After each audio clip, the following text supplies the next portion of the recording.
Alright, quick hello from me. This is an original story from Talesphere, and honestly, I didn't see this one unfolding the way it did. Alright, let's get into it. On my 35th birthday, my mother-in-law looked at my 8-year-old daughter and announced, "Don't be like Mommy. She's a liar." Then I got slapped across the face in front of 27 guests. I stood up, laughing. When they found out why, their faces drained of color. I know how that sounds. Like a headline that crawled out of the internet on its hands and knees. Like I'm about to sell you a weight loss tea and a manifestation journal. But I'm telling you this because the slap wasn't the worst part. The worst part was the sentence that came before it. Because the slap hit my face. That sentence aimed for my daughter's brain. And once a kid learns to doubt her mother, you don't just move on. You either fix it, fast, or you spend years paying interest on someone else's cruelty. My name is Claire Harrington. Yes, that's my legal name. No, it's not the name I was born with. That's what happens when you marry into a family that treats names like branding. I'm an attorney. I'm 35.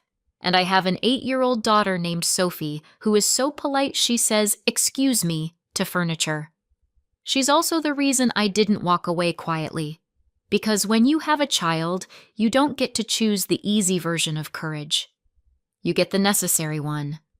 That morning, my birthday morning, our apartment was silent in the way expensive spaces are silent. Thick carpets, good windows. The kind of calm that makes you feel like you're being watched even when you're not. Sophie sat at the kitchen island in her pajamas, shoulders tucked in, like she was trying to make herself smaller than her own body. I poured pancake batter. She didn't look at me. Not in the usual sleepy kid way, in the careful way. The what mood is mom in and what answer is safe way. That doesn't come from nowhere. That comes from training. "Mom?" Sophie said finally, tracing a slow circle on the marble with her finger. "Yeah, baby." Do I have to go tonight?" She didn't mean the restaurant. She meant Margaret, my mother-in-law. The woman who could say sweetheart like it was a warning. I kept my voice light. "It's my birthday dinner. We'll be there for a little while. Then we'll go home." Sophie nodded like she understood the words, but not the promise. Then she said the thing that made my stomach drop. "Grandma said you lie." Just like that. No drama. No tears. Just a flat sentence, like she was repeating a homework fact. I stopped moving. Not because I didn't know what to say, because I didn't want my face to teach Sophie that truth causes explosions. I turned off the burner, wiped my hands, and crouched so we were eye level. "Did Grandma say that?" I asked gently. Sophie nodded. "What exactly did she say?" Sophie's lips pressed together. She hesitated, like answering wrong could get her in trouble.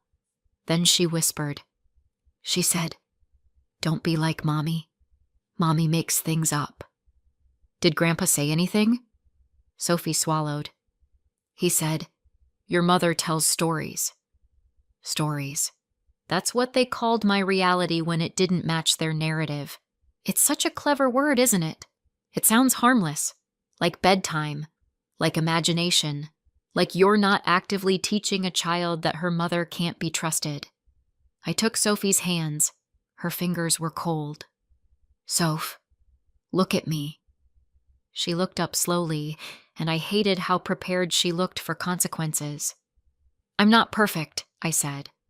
"Sometimes I get things wrong. Sometimes I forget things. But I don't lie to you. Ever." Her shoulders lowered a fraction, like she wanted to lean into that truth, but wasn't sure she was allowed. Then she whispered, "Grandma said if I believe you, I'm being disloyal." That word hit me harder than any slap. Disloyal. They weren't just insulting me, they were recruiting my child. Here's what you should understand about the Harringtons.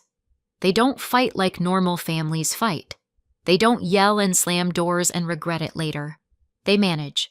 They don't threaten. They imply. They don't punish you loudly. They punish you quietly, elegantly, in ways that make you look crazy if you complain. A raised eyebrow, a concerned text, a perfectly timed comment in front of the right person. They'll ruin your life with a smile and then send you flowers to prove they're not that kind of people. Margaret Harrington didn't need to scream to be terrifying. She did it with tone. The first time I met her, she looked me up and down like she was pricing me. Then she said, "Oh, Claire, you're charming." Charming is what rich people say when they don't mean impressive. Charming is what you call a thing you'd never take seriously. When I married Alex, Margaret made sure I understood the rules, not directly. She never said, "I'm in charge." She said things like, "We're a close family. Alexander needs stability. We value discretion." And then she'd smile like she'd just offered me tea instead of a warning. Alex would squeeze my hand under the table like he was reassuring me, and I'd squeeze back thinking, he's on my side. He chose me. I didn't know yet that Alex had been conditioned to choose his mother the way people choose breathing, not because he wanted to, because he didn't know he had another option. Alex wasn't cruel in a loud way. He didn't call me names. He didn't throw things. He did something more dangerous. He stayed neutral. He'd hear Margaret say something sharp to Sophie, something like, "We don't whine in this family," when my daughter's eyes were full of tears, and he'd just keep eating. He'd watch Sophie flinch at Margaret's touch and say nothing. And if I tried to step in, he'd murmur, "Claire, don't start." Don't start. Translation: don't make my mother uncomfortable. The first time I realized Margaret was working on Sophie, it wasn't dramatic. It was small. We were at Margaret's house for brunch, one of those properties where everything smells like lemon and money. Sophie dropped a fork. The fork hit the floor with a tiny clink. Sophie froze like she'd dropped a grenade. Margaret didn't even look down. She looked at Sophie and said softly, "Clumsy. Not oops. Not it's okay. Clumsy. Like it was a personality defect." Sophie's face went red. "I'm sorry," she whispered. Margaret sipped her coffee. "Don't apologize. Fix yourself." And then she glanced at me with a smile. "Children model what they see," she said, meaning, this is your fault. After that, little things started showing up like cracks in glass. Sophie stopped running into my arms when I picked her up from school. She walked, carefully, like she was trying not to appear too excited. She started asking permission before laughing. At bedtime, she'd tell me stories about Grandma's rules. Grandma says good girls don't ask questions. Grandma says crying is manipulative. Grandma says if I say something Mommy said, I have to check if it's true first. Check if it's true first. She was 8. They were making her fact-check her own mother like I was a rumor. One night, Sophie whispered, "Grandma says you get confused." I held her close. "Did Grandma say that?" Sophie nodded. "What did she mean?" Sophie's voice was tiny. "She said, sometimes you imagine things. Like, you think something happened, but it didn't." And there it was. Not just alienation. Gaslighting. Installed in a child. And if you've never seen that up close, let me tell you, it's chilling. Because kids believe adults. Kids believe confidence. Kids believe the person who speaks like the rules are already written. Margaret spoke like she had a pen in her hand and the authority to rewrite reality. I tried, at first, to handle it like a normal person. I talked to Alex. I said, "Your mother is undermining me with our child." Alex sighed like I'd complained about the weather. "Claire," he said, "she's old school. She's not undermining you. She's trying to help Sophie." Help. That was always the word. Margaret didn't control. She helped. Margaret didn't manipulate. She guided. Margaret didn't hurt. She corrected. And if you dared to call it what it was, you were emotional. You were unstable. You were making things up. Then came Dr. Paul Kessler. Kessler entered our lives like a solution. Margaret framed him as a gift. He's exceptional, she told Alex. He's discreet. He understands families like ours. Families like ours. As if wealth was a mental illness with a support group. Kessler wasn't warm. He didn't ask, "How are you feeling?" He asked, "Are you compliant?" Okay, not in those words. He dressed it up. He called it alignment. He called it family coherence. He called it reducing friction. But what he really did was teach Alex to interpret any disagreement from me as a threat. If I set a boundary, I was provoking instability. If I defended Sophie, I was creating conflict. If I asked why Margaret was allowed to say things to our daughter that would get a teacher fired, I was undermining authority. Authority. That was Margaret again. Always Margaret. The sessions were always in Margaret's home office, always with Margaret present, always with Alex sitting closest to her. Kessler would look at me like I was a case file and say things like, "Claire, tell us why you struggle with control." I'd blink and say, "Excuse me?" He'd smile slightly. "You prefer your version of reality." My version. As if there were two equal sides. As if Margaret's lies were simply her perspective. Kessler didn't ask Sophie how she felt. He asked Sophie who she felt safe with, and Margaret would watch, eyes bright, waiting for the right answer. The first time Sophie answered, "Mommy," Margaret's smile didn't move, but her hand tightened around her teacup. Then Margaret said gently, "Sophie, sweetheart, remember, Mommy gets overwhelmed." And Sophie's brow furrowed. Then Sophie said, "I feel safe with Grandma too." Margaret's eyes softened like she'd just won something, and I realized this wasn't therapy. This was a custody rehearsal. That's when I stopped trying to win inside their system, because you cannot win a game where the other side owns the referee. So I started doing what lawyers do when they don't have the luxury of being naive. I documented. I didn't scream. I didn't plead. I didn't beg Alex to see it. I built a file. There's a shelf in my closet behind handbags I never liked. If you pull the third bag and press the back panel, the shelf lifts. Inside is a small fireproof safe. Inside the safe were thumb drives, printed records, and a folder labeled Harrington C. Kessler, custody, not revenge, not destroy them. Just custody.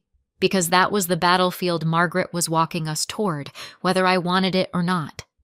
I saved every text Margaret sent that looked innocent but wasn't. Just checking in, Sophie seemed unusually clingy after being with you. I'm worried about Sophie's exposure to emotional volatility. Have you considered that your career may be impacting your ability to parent consistently? Consistently. That's another rich people word. It means you don't get to have a life unless it fits our aesthetic. I saved every email from Kessler. Invoices with strange phrasing. Notes that sounded like someone writing a narrative, not documenting health.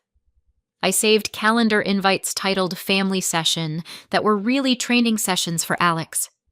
I saved the one text from Alex that broke my heart. Mom says it would be better if Sophie spends more time at her place. She needs structure. Structure. Sophie needed safety, and if Alex couldn't tell the difference, that wasn't just a marriage problem. That was a parenting emergency. I hired Ryan quietly. Ryan wasn't dramatic. He didn't wear a trench coat. He didn't call himself an investigator like it was a movie title.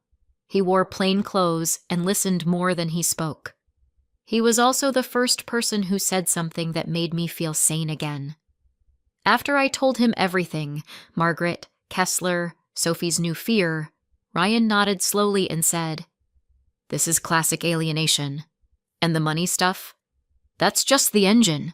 The control is the point. The control is the point. Exactly. Ryan did what I couldn't do alone. He found patterns. He followed the paper. He connected names and LLCS and transfers.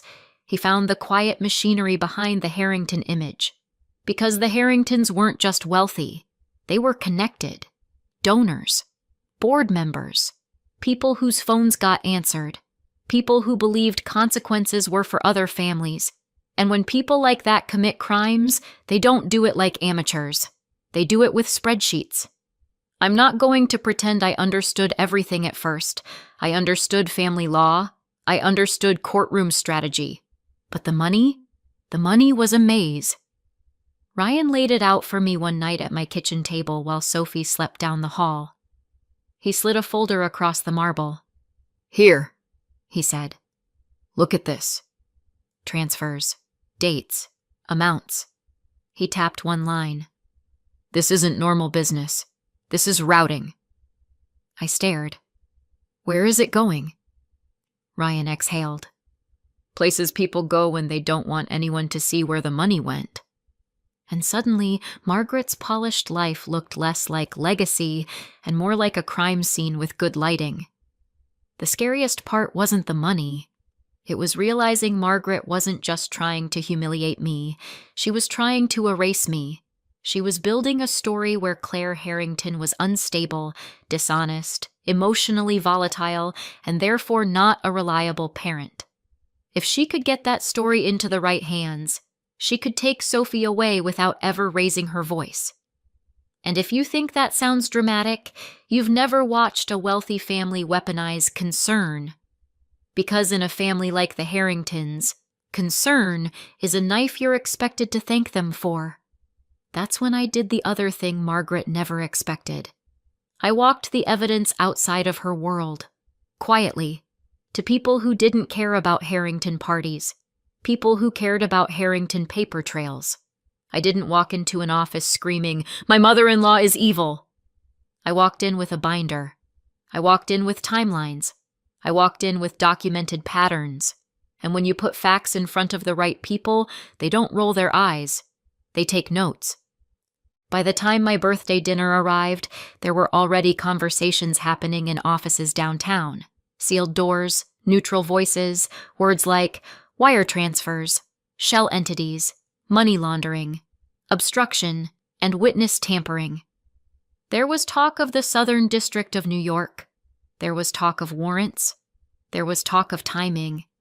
And Margaret, who controlled everything, had no idea she was already late. So when Alex told me, "Dinner will be intimate," I smiled.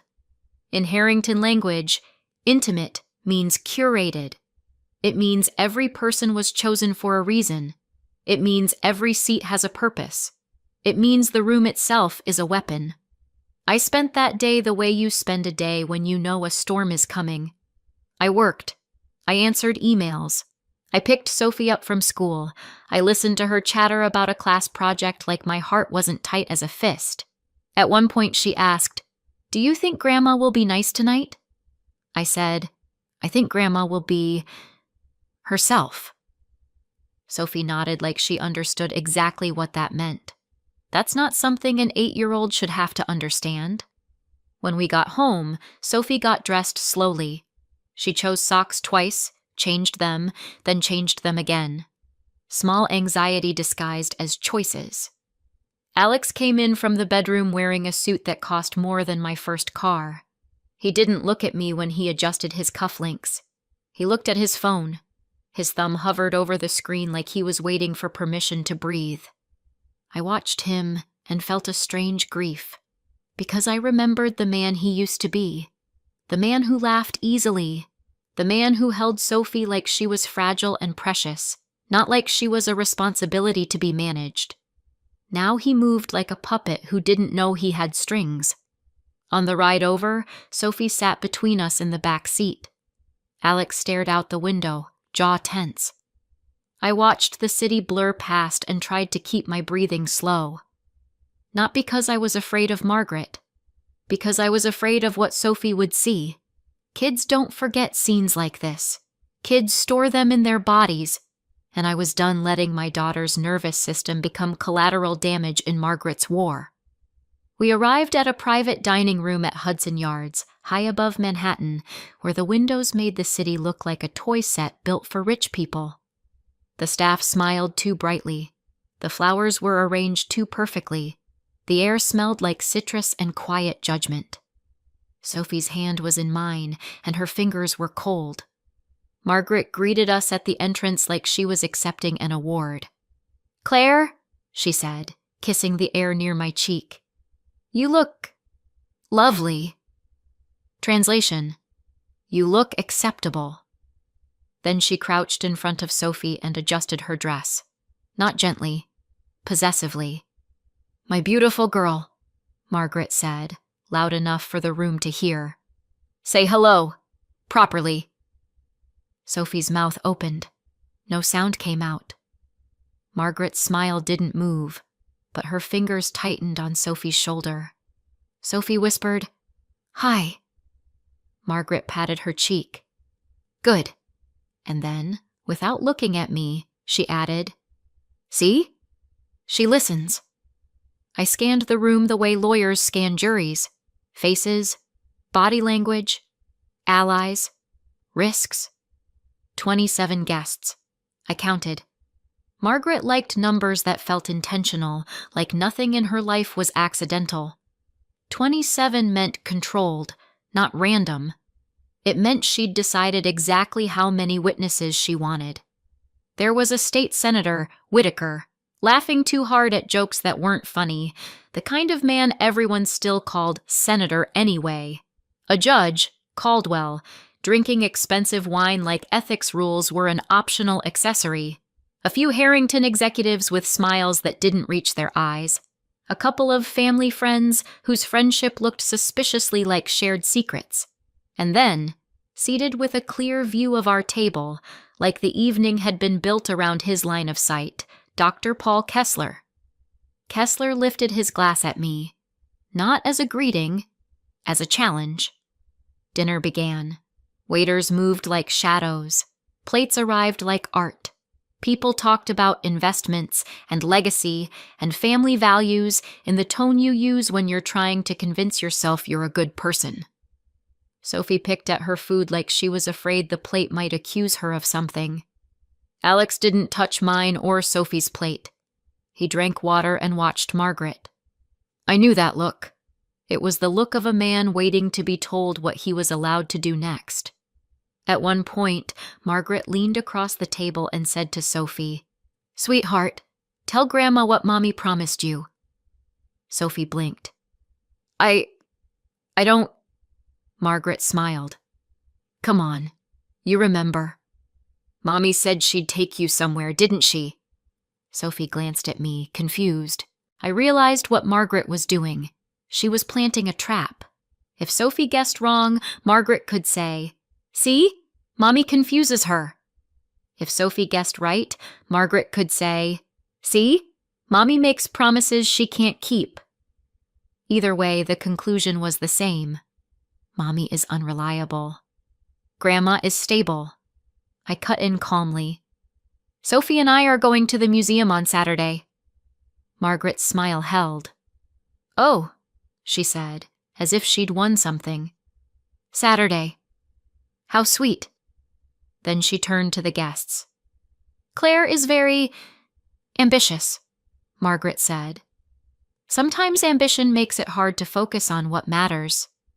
She placed a hand over her heart like she was worried. The guests murmured politely. I thought, this is not a birthday dinner. This is a deposition with appetizers. Halfway through the meal, Margaret stood and tapped her glass. The room quieted instantly because rich people are trained to obey wealth the way dogs obey whistles. "My dear friends," she began, "thank you for celebrating Claire tonight." She looked at me. 35, she said, like it was a diagnosis. Polite laughter. Then Margaret's eyes slid to Sophie. "And this," she said warmly, is our little Sophie, 8 years old. The future. Sophie stiffened. Margaret extended her hand, palm up, like she was summoning a pet. Sophie, she said. Come here, sweetheart. Sophie looked at me. I nodded. Small. Encouraging. I'm here. I've got you. Sophie walked to Margaret, stopping just close enough to be in her reach. Margaret placed a hand on Sophie's back. Not supportive. Controlling. And then Margaret smiled at the room and said, Now, Sophie, you remember what we talked about. Tell everyone what Grandma told you. Sophie's face went pale. Grandma said, she started, voice shaking. Margaret squeezed her back, hard. Sophie flinched. Go on, Margaret said softly. Sophie's eyes flicked to me again. And Margaret delivered the line herself for maximum damage. She turned Sophie slightly toward me like a human prop and said, Don't be like Mommy. A few guests chuckled, uncertain. Margaret's smile widened. She's a liar. The room went still. Not shocked still. Interested still. Like they'd been waiting for the show to start. I felt heat crawl up my neck. My hands went numb. Sophie stood there frozen, like the floor was suddenly unsafe. I started to rise. Margaret! Margaret held up one manicured finger without looking at me, and everyone accepted it. Everyone let her silence me. Because when people like Margaret speak, people like this room listen. Alex's chair scraped. He stood. I knew that sound. I'd heard it late at night after Kessler sessions. I'd heard it after Margaret talks with him. It was the sound of Alex turning into the person Margaret needed him to be. He didn't look at Sophie. He didn't look at me like a husband. He looked at me like a problem. Claire, he said, loud enough for the room. Why don't you tell everyone the truth for once? My breath caught. He continued, voice tight, rehearsed. You've been lying. About money. About where you go. About what you tell Sophie. I stared at him. His eyes were glassy. Not drunk. Conditioned. Alex, I said quietly. Stop. Margaret's gaze never left me. Kessler leaned back, watching like this was his favorite episode. Alex's jaw clenched. And then he did exactly what Margaret wanted. He stepped forward, and he slapped me. It wasn't a dramatic movie slap. It was worse. A real one. The kind that makes your ears ring, and your skin burn, and your brain take a second to catch up. For a heartbeat, the room stayed perfectly silent.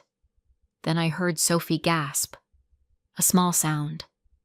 The sound of a child realizing adults can be dangerous. That sound, more than the sting on my face, almost broke me. Almost. I touched my cheek, looked at my fingers. No blood. Just heat. Just proof. 27 witnesses. 27 sets of eyes.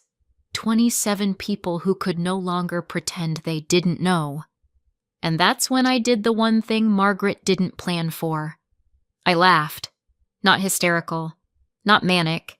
Just amused. Like someone had finally handed me the last missing page of a file I'd been building for years. Margaret blinked. Alex froze, like he'd woken up mid-dream. Someone whispered, "What the?" I stood, slowly, calmly. I smoothed my dress like I was preparing for closing arguments, and I said, clear as a bell, "Thank you." Margaret's smile twitched. "For what?" she asked. I looked around the room. "At everyone," I said. "For showing up." Silence. I smiled. "You didn't just come to my birthday dinner," I said. "You came to testify." Alex swallowed. "Claire, sit down." I turned to him. "Oh, Alex," I said softly.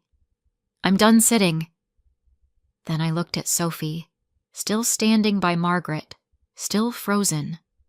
And I did something that didn't look dramatic, but mattered more than anything else I did that night. I held out my hand. "Soph," I said gently, "come to Mommy." Margaret's fingers tightened again. Sophie hesitated. I kept my hand out. No pressure, no panic, just an open door. Sophie's eyes filled, and then she moved. She stepped away from Margaret like she was stepping away from a hot stove she'd been told was normal. She walked to me. I took her hand, and I felt her whole body shake. Margaret's face hardened. "Claire, you are not going to make a scene." I leaned in, voice low enough that only she could hear. "I'm not making a scene," I whispered. "I'm ending one." Then, louder, for the room. "Ryan." From the side of the room, Ryan, my friend, my investigator, my quiet insurance policy, stood and nodded once. He approached like he belonged there, because he did. I crouched to Sophie. "Sweetheart," I said, "you're going to go with Ryan to Aunt Erin's, your dad's sister. Okay?" Sophie clutched my hand like a lifeline. "Are you coming?" she whispered. "In a minute," I promised. "I'm right behind you." Sophie looked at my cheek, looked at Alex. Then she nodded. Ryan guided her toward the door. Margaret took a step forward. I took a step too. Not aggressive, just positioned. Margaret stopped, because it's one thing to bully a woman alone. It's another thing to block her in front of 27 witnesses after your son just assaulted her. Even Margaret understood optics. When the door closed behind Sophie, I turned back to the table, and I let the lawyer part of me step forward, the part Margaret had spent years trying to shame into silence, the part that didn't cry. It documented. "Margaret," I said, "you were right." She lifted her chin. "Of course I was." I nodded. "I have been lying," I said. A ripple went through the guests. Margaret's eyes gleamed. Alex exhaled, like relief. Then I smiled again. "I've been lying," I continued, "about how much I knew." I reached into my clutch and pulled out a small remote. The projector behind the room's art wall flickered. A few guests shifted, uncomfortable. A waiter glanced at Margaret like he wanted permission to exist. I didn't give him a chance to wait. I clicked. A slide appeared. Harrington Group. Flow of funds boxes. Arrows. LLCs with names so bland they sounded like fake people. Transfers with dates. Amounts with too many zeros. A neat little diagram of greed. Someone choked on their wine. Senator Whitaker's laughter died in his throat. Judge Caldwell's face turned the color of paper. Margaret stared. Still. Quiet. Like she didn't believe reality had the audacity.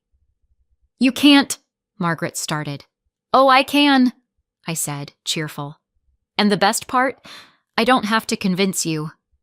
I clicked again. A second slide.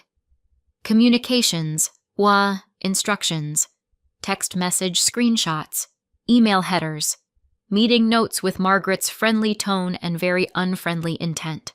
Then a third. Dr. Paul Kessler. Billing. Notes. Kessler sat up sharply. "That is confidential," he snapped. I tilted my head. "Doctor," I said, "you bill like a consultant and write like a strategist. Don't insult the room by pretending this is therapy." A few guests shifted, because I'd just said the quiet part out loud. Kessler's jaw clenched. "You obtained those illegally." I smiled. "You're welcome to argue that in court." Then I looked at the room. "Also," I added, "for anyone wondering, I'm an attorney. I didn't build this case with vibes." Margaret's nostrils flared. "Claire," she said coldly, "you're embarrassing yourself." I clicked again. A fourth slide. custody strategy, narrative, and under it, audio. Margaret's voice filled the room, calm and cruel. If Sophie starts repeating what Claire says, correct it immediately. Tell her mommy makes things up. We need her to doubt Claire's memory. If Sophie believes Claire lies, family court becomes easier. You could feel every guest's spine stiffen. That wasn't old-school parenting. That was intent. That was a plan. Someone whispered, "Oh my God." Another guest muttered, "Is that real?" Kessler's face went tight. Margaret didn't move, but her eyes did. They flicked once, just once, to Senator Whitaker. Like, "Fix this." Whitaker stared at the screen, like, "Absolutely not." Judge Caldwell's glass paused halfway to his mouth. Because even people who live on the edge of ethics tend to hate being caught on camera near the cliff. I clicked again. Another audio clip. Margaret again. "We'll say Claire is unstable. We'll say she's alienating Sophie from Alexander. We'll say she's emotionally volatile." A pause. Then Kessler's voice, smooth as a knife. "If Alexander loses control, it helps. A public incident would support the narrative." The room didn't just go quiet. It went thin, like the oxygen had been pulled out. I touched my cheek again, smiled at Alex. "Oh, look," I said lightly. "We got our public incident." Alex's face drained. Not guilt. Not yet. Fear, because fear is what happens when someone realizes they've been used. Margaret tried to laugh. A little sound. Dry. "You're recording family conversations?" she said, like I was the monster. I shrugged. "My attorney advised me," I said, and then added sweetly, "Oh, wait, that's me." A few guests flinched, because sarcasm feels inappropriate, until you realize it's the only thing holding you upright. Margaret's voice sharpened. "You can't threaten people in my home." "Margaret," I said, "this isn't your home. This is a private dining room with staff and security cameras." Then I smiled at the room. "And before anyone gets any creative ideas," I added, "copies of everything you're seeing tonight are already out of my hands." Margaret's face tightened. "Who did you send them to?" she demanded. I paused, just long enough for it to sting. Then I said clearly, "The U.S. Attorney's Office." A ripple. "And the FBI." Now the ripple became a wave.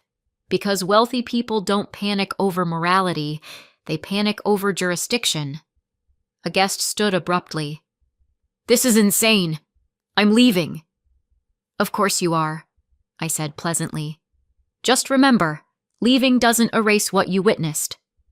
Another guest reached for his phone. I lifted a hand. "Go ahead. Call your lawyer." "I already did." Margaret's voice turned sharp. "Claire, stop this, right now." I looked at her. Really looked. And beneath the polish, beneath the posture, I saw it. Not anger. Terror. Because Margaret didn't fear shame. She feared losing control. Kessler pushed his chair back. "You're destroying a family." I tilted my head. "No, doctor. I'm documenting what you helped build." He snapped. "This is a violation of privacy." I smiled. I love when people say privacy when they mean impunity. Then I clicked again. A final slide. Witness list. 27 present names. Not all of them, obviously, just enough for the message to land. I looked around the room. "Congratulations," I said. "You're all part of the record now." And that's when the door opened. Not softly, not politely. It swung with purpose. A man in a dark jacket stepped in, voice calm as a weather report. "NYPD and federal agents with a warrant." Behind him, more people entered. Badges. Paperwork. Quiet authority. Rich rooms are used to attention. They are not used to this kind of attention. The man in front, Captain Donnelly, walked straight toward Margaret. "Margaret Harrington," he said. "We have warrants." Margaret lifted her chin like she could outstare the law. "This is harassment," she said. Donnelly didn't blink. "Ma'am, please stand." Kessler half stood, then thought better of it. An agent stepped toward him. "Dr. Kessler," the agent said, "we need you to come with us." Kessler's face twisted. "On what grounds?" The agent looked down at the paperwork. "Multiple," he said. "Start with obstruction." Kessler opened his mouth, closed it, sat down slowly like gravity had doubled. Senator Whitaker's hands were shaking. Judge Caldwell looked like he'd just remembered every ethics seminar he'd ever ignored. One executive started sweating through his collar. Another woman whispered, "I shouldn't have come." And I thought, yes, that's the point. Margaret turned toward Alex, eyes flashing. "Alexander!" she snapped. "Do something!" Alex looked at her, then at me, then at the agents. And for the first time all night, he looked like a man who wasn't sure who he belonged to. He swallowed. "Claire, what did you do?" I met his eyes. "I protected our daughter," I said. "That's what I did." His voice cracked. I didn't mean..." I held up a hand. "Alex," I said quietly, "you hit me in front of 27 witnesses." He flinched like I'd slapped him back with words. "I don't need you to explain it," I said. "I need you to understand it." Margaret began speaking rapidly, names, donors, connections, threats disguised as reminders. Donnelly listened like he was bored. Because people like Margaret always think power is portable, like it can be carried in a handbag. It can't. Not when you walk into a room where everyone is immune to your charm. Agents began collecting phones, laptops, watches that weren't just watches. Margaret's face tightened as she realized the room wasn't hers anymore. And I felt something I hadn't felt in years. Relief. Not joy. Relief. Because the cage door had finally made a sound. Later, hours later, I sat in Erin's guest room, holding a paper cup of tea I hadn't tasted. Erin, Alex's sister, stood by the doorway like a guard. Erin had always been polite in the way family members are polite when they're watching you for weakness, but tonight her eyes were soft. "Are you okay?" she asked. I touched my cheek. "It stings," I said. Erin's mouth tightened. "He hit you." "Yeah," I said. "He did." Erin swallowed. "Sophie?" I looked toward the bed. Sophie was asleep curled around a stuffed animal, cheeks tear-stained, breath steady. "She's here," I whispered. "She's safe." Erin nodded once, fierce. "Good." When Sophie woke in the middle of the night, she padded into the room and climbed into my lap without speaking. Her little arms locked around my waist. She didn't cry. She just held on like she was terrified I might evaporate. I kissed the top of her head. "You're safe," I murmured. After a long moment, Sophie whispered, "Grandma said you'd leave me." My chest tightened. "No," I said immediately. "Never." Sophie's voice was muffled against my shirt. "She said you leave when you're mad." I held her tighter. "Listen to me, Soph," I said. "If I ever leave a room, it's because I'm getting help, not because I'm leaving you." Sophie nodded, small, slow. Then she fell asleep against me like her body finally believed what her mind wanted to believe. The next morning, I didn't make a dramatic speech. I didn't post on social media. I didn't cry in the shower and call it healing. I did what I always do when something matters. I filed. Emergency order of protection. Documentation attached. Security camera footage attached. Audio attached. Witness list attached. 27 names. 27 people who couldn't pretend they didn't see. And when you're dealing with a family like the Harringtons, that's what breaks the spell. Not emotion. Evidence. Alex called once. His voice sounded like it came from a hallway. "Claire," he said. "Please. I don't know what's wrong with me." I believed him. That didn't excuse him. But it explained the haunted look I'd seen behind his eyes for years, like he'd been living someone else's life and couldn't find the exit. "Get help," I told him. "Real help. Not Kessler." "Can I see Sophie?" My throat tightened. "Not right now," I said. "Not until a court tells me it's safe." Silence. Then a small broken sound. "Okay." Then I ended the call. Because you can have compassion without offering yourself back as a sacrifice. A week later, Sophie asked me a question so quietly I almost didn't hear it. "Mom," she said, staring at her hands. "Am I bad?" My chest went tight. "No," I said instantly. "Why would you think that?" Sophie's voice was barely a whisper. "Grandma said, if I love you more than Dad, I'm disloyal." Disloyal again. Always that word. It's a leash disguised as morality. I swallowed the kind of rage that makes you dizzy. Then I did the only thing that really breaks a lie. I told the truth. Gently, repeatedly, until it became her reality again. "Love isn't disloyal," I said. "Love is safe." Sophie blinked. "Safe?" she repeated, like she was trying the word on. "Yes," I said.